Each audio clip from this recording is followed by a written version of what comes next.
First, open the Cofinex app and tap on Assets. Now, click on the Transfer option. Select the wallet from which you want to transfer your funds. Next, choose the wallet where you want to send the funds. Select the cryptocurrency you want to transfer.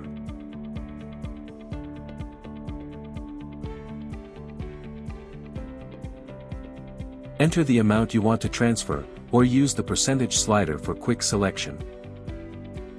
Once everything looks good, tap on Confirm.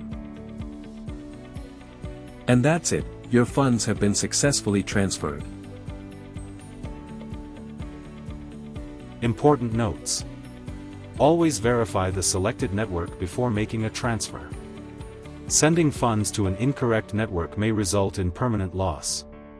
Deposits require blockchain confirmations before reflecting in your account. Security reminder. Cofinex will never ask for your password, OTP, or private keys. Always use official Cofinex platforms only.